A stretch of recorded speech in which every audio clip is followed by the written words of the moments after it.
We're grateful for who God is. That list of names given, holy and mighty and all of that, that's just the beginning of things. When Jesus was jousting with the Pharisees, Jesus made it clear to them that when you start talking about me, you're talking about something that surpasses Abraham. Because before Abraham was, he said, my name is I am. In other words, when you open up the book to look at all of the good things that a person can possibly be mighty and triumphant and awesome and holy, he says that that's just the beginning of it. He had to close the book.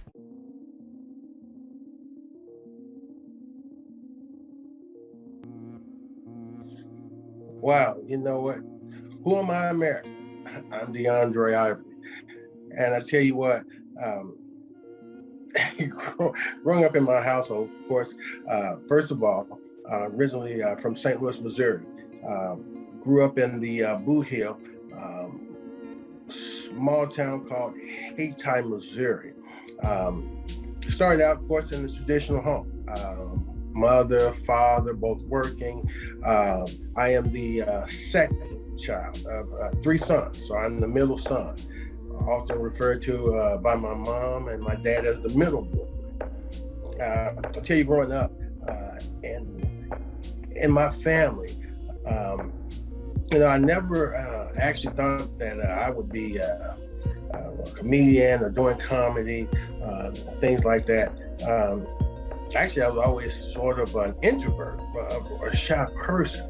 But growing up in my household, I grew up in a household that it had a lot of love, but also there was tragedy in the sense that it was an abusive household as far as my mom and my dad were concerned, because my dad was abusive to my mom. And so growing up watching that, the thing about that was I actually ended up, going to comedy and wanting to make people laugh, because I found that was a way to put a smile on my mom's face. And I always wanted to see my mom smile. I always wanted to see her laugh. So I was always doing silly things, saying silly things, just to do that. It kind of carried over, of course, in school. Of course, straight A student, all through Head Start, kindergarten, elementary school grades, and then funny thing happened. And this is some of the pitfalls of peer pressure. One of the things that happened was in the fifth grade, we took a test, and based on my score, my overall score of the aptitude test, I was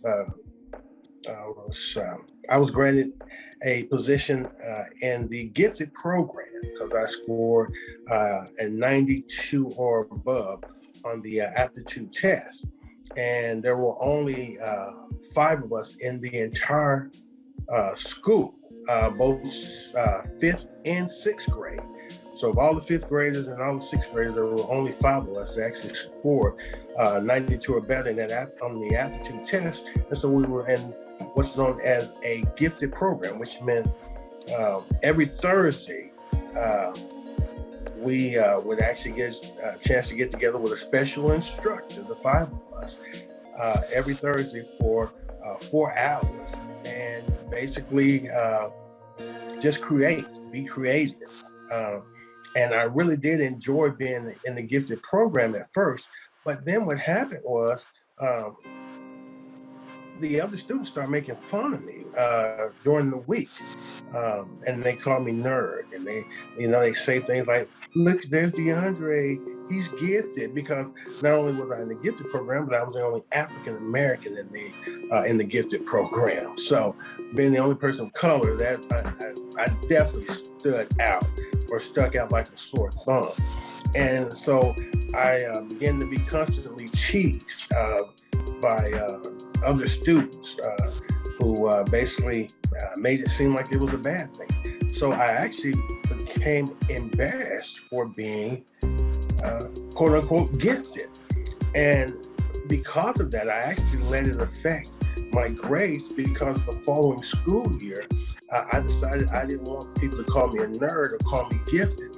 So because of that, I would actually let my grades slip purposely. I wouldn't do the homework. I would make sure that there were certain tests that I wouldn't try that hard on, just so, people wouldn't make fun of me and give me the stigmatism as I thought it was, of being a nerd or being gifted. And so what I learned years later, of course, into adulthood, I realized that, you know what? There's nothing wrong with being special. There's nothing wrong with excelling. Being gifted or excelling in school, trying hard and achieving certain goals. There's nothing wrong with that. And shouldn't let people discount that or make you feel bad about being smart or intelligent or being gifted. We're all gifted in some sort of way. We all have gifts that God has blessed us with, and it's up to us to cultivate those things and maximize those things, but of course in a humble way. As I grew up, of course I grew up in church, from the Baptist church to Church of God in Christ to non-denominational. So God has always played a very impactful and powerful, important role in my life. And again, being the second or the middle child of three boys, it was always hard for me to stand out, because my younger and my older brother, they were both straight A students as well. And seeing and hearing some of the things they call my older brother, they call him Turtle, because he always had a book bag on his back, and nerd. Once they started making fun of me for being in a gifted program, I was like, man, I don't want to, I don't want that. But the thing is, you should never ever feel bad or let someone make you feel bad for excelling and achieving. Okay. One thing I realized growing up is my mom and dad, after even before and of course after they were divorced, they always told me, no matter what, keep your circle small. Everybody's not your friend. Everybody's not your friend. And I found that going through life, that people wish you well. 9 times out of 10, though, they don't wish you as well as them. Meaning they want to see you do good, just not as good or better than them. So my challenge to the youth today is to stand up and stand out, because there's nothing wrong with achieving. There's nothing wrong with excelling.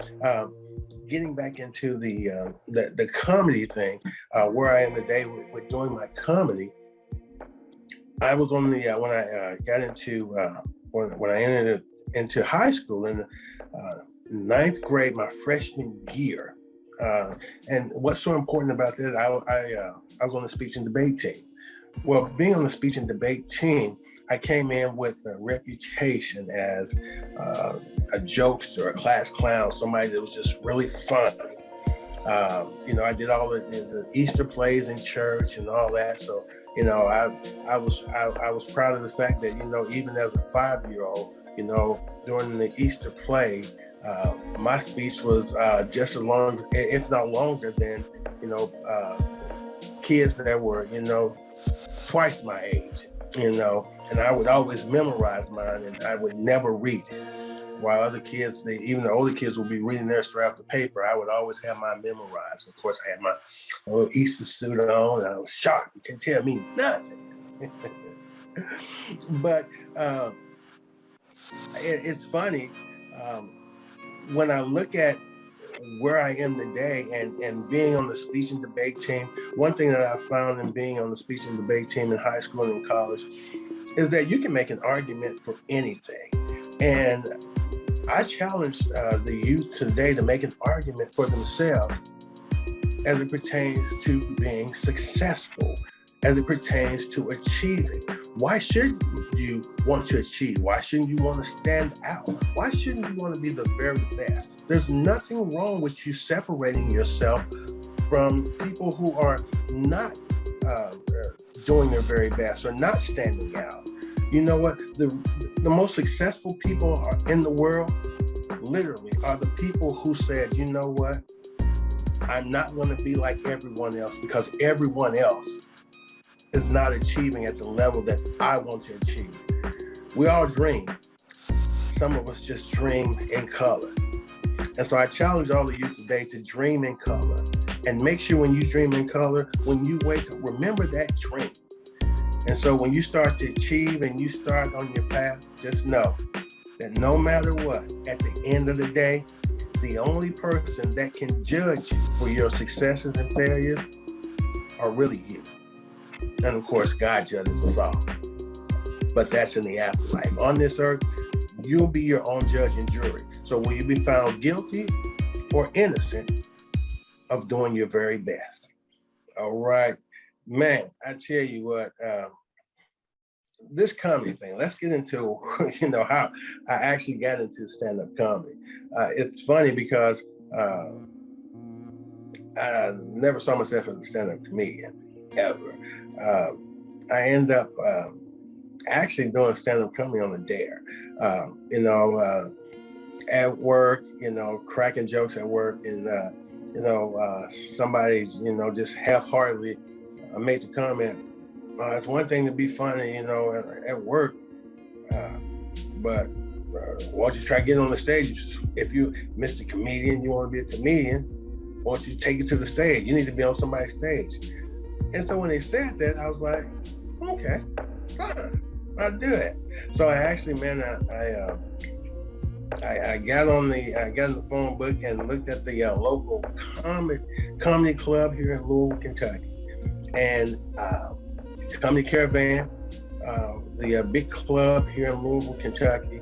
And so I called and found out, of course, naturally, I couldn't just get on stage. They didn't know me, I didn't know them. So I asked them about the open mic.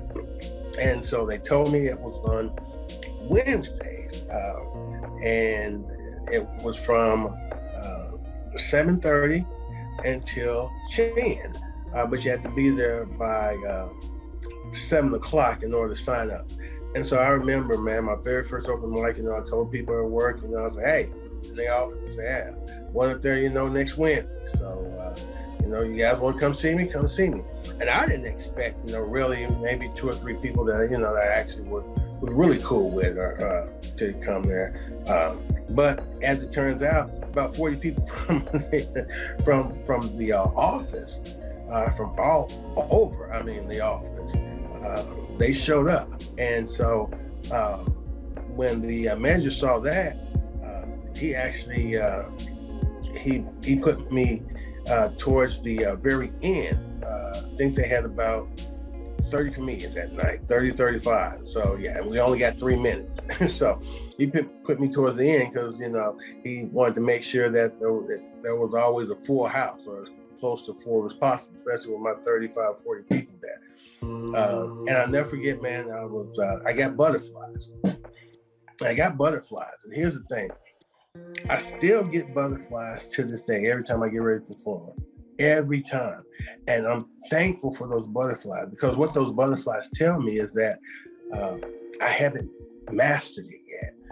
This isn't mundane. This isn't ho-hum. This isn't like, just another show. I get those butterflies and it reminds me, okay, this is that excitement building back up in me. Here's that energy, that's floating in me saying, okay, let's go. And so I got those butterflies, and I went up there, and here's the thing, I had no idea what I was going to say, not a clue. But what I did do is right before I went on stage, I actually went to the bathroom, I took a knee and I prayed. And I basically said, God, please give me something to say. And then I thanked him for giving me something to say before he gave me something to say. And so I went on stage, and I'll never forget my very first open mic. I did a joke because I didn't have I only had 3 minutes, and time was going by so fast. I remember I went on stage and I was like, very meek, very, very quiet, and, almost scary, like a church mouse. And, I said, thank you so much for coming out. You all give it up for yourselves.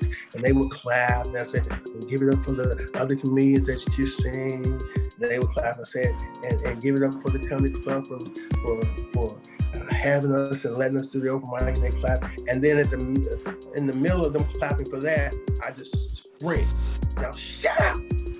Shut up. I ain't got a lot of time. I started pointing my watch because I didn't. All I had was 3 minutes. That right there took probably about 25 to 30 seconds. So that leaves me with, about 2 to 2.5 minutes. So I said, shut up, I ain't got a lot of time. And so I went into this story about being poor and being kidnapped when I was, 6. And basically the joke went, I was poor. I was so, me and my family, it was 5 of us, man. We were so poor. Matter of fact, we didn't have nothing. We were so poor, we couldn't afford to owe. We couldn't afford to owe. We was just, and I said when I was 6 years old, I was kidnapped, snatched out of the ghetto. And basically, when the kidnappers asked for it, the information, called my mom for a ransom, they asked her and said they was gonna kill me if she didn't pay. And my mom basically told the kidnapper that,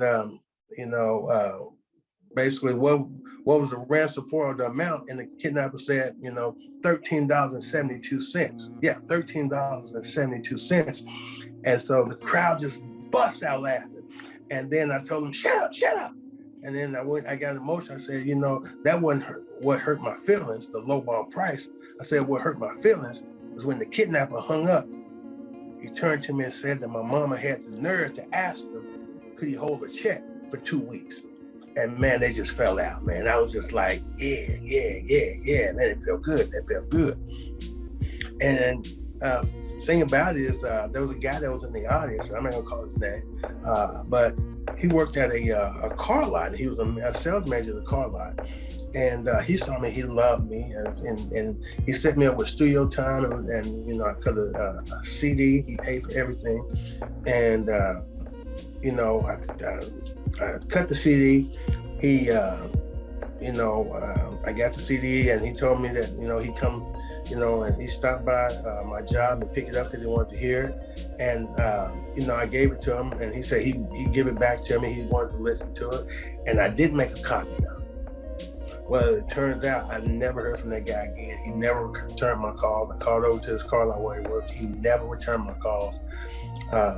I never heard from him again. I didn't have a copy. He had the original. I didn't have anything. And so literally less than a month later, I'm watching BET Comic View, and I literally saw comedians, 2 different comedians doing my jokes word for word. And it crushed me. I was devastated to the point where I actually stopped doing comedy for probably about 5 or 6 years. I was just, because you dream and you say, okay, this is going to be your big break, and this guy's going to help you, and you're going to take off, and then to see that happen, it's just really deflating. But one thing, even though I stopped doing comedy on stage, one thing I never stopped doing was I never stopped being myself. I never stopped joking. I never stopped creating in my mind. And so what I did was I said, well, I'm not going to write anything down. What I'm going to do is I'm going to remember these things, and I'm going to remember in my mind. And instead of just telling remembering a joke word for word, what I'm going to do is I'm going to come up with a topic, like an outline. And from that topic, I'm going to tell a funny story or a funny joke as it relates to that topic. That way, I don't have to really write anything down because, it's all off the top of my head for the most part. And so to this day, that's basically, what I do. I come up with a topic, and I come off the top of my dome on that topic. And I've been very successful. And it's been a grind. It has. I toured. I had the privilege of touring with a national touring stage play called In Love with Tyrone, written, directed, and produced by Erica Nicole Malone. It starred Leon from the Temptation movies and the Five Heartbeats, as well as Robin Givens. My character was Grady, the best friend of the lead actor, Tyrone. And so, I was blessed, but that comes from grinding. And I'll never forget the biggest compliment the director and producer and writer, Miss Erica Nicole Malone, gave me. She said, DeAndre, one thing I like about you and I love is that you never take a moment off, meaning you treat rehearsal just like it's the night of the show. I've never seen you rehearse. I always see you perform like it's actual showtime. And that level of commitment and professionalism is something I'll always remember. Now, I say it to say this. After of course, when COVID hit and everything stopped, I was recently contacted by Miss Erica Nicole Malone and her husband, Brian, about doing a possible residency in Vegas with the play. And that all comes from just me putting in the work and grinding and showing up for rehearsal and treating it as it is actual showtime, and not taking a rehearsal as, just a time to kind of joke around and be silly and kind of be lazy. No, just treating it as it's an actual show, and we're in front of 3,000-4,000 people, just like it would be at a normal show. And so when you do that, what you have to understand is you have to be committed, and you have to grind, and understand that even when you're practicing, people are watching. So my advice to you is understand this: your grind shows your gratitude. Your grind shows your gratitude. It represents your gratitude. I don't care who you're working for or what you're working on. Your grind will always reflect your gratitude for the situation, for the moment, for the person who's giving you that opportunity. So let's grind and show our gratitude in everything we do. Who am I, America? Hey, I'm DeAndre Ivory. I'm a comedian. I'm funny sometimes, hilarious all the time, and I thank you so much for watching. Don't ever and ever be worried of the things you can't control. If you see it coming, let it come.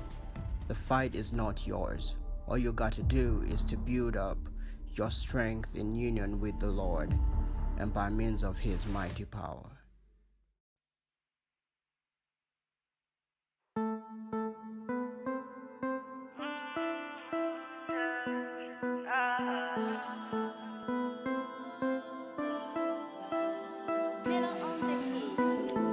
You're feeling broken down, the trouble's coming down on you.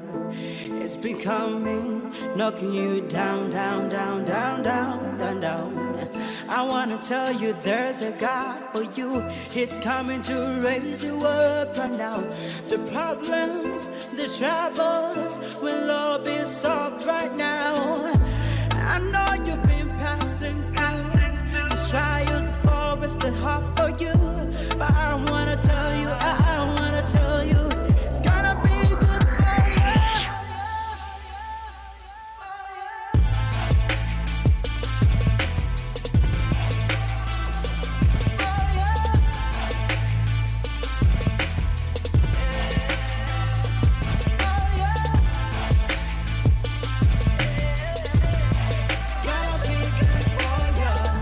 He promised that when the sun goes down, He'll be there for you. Through the valley of death, through sound of fear. When confusion surrounds you, sex wrong is got you back in the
songwriter said.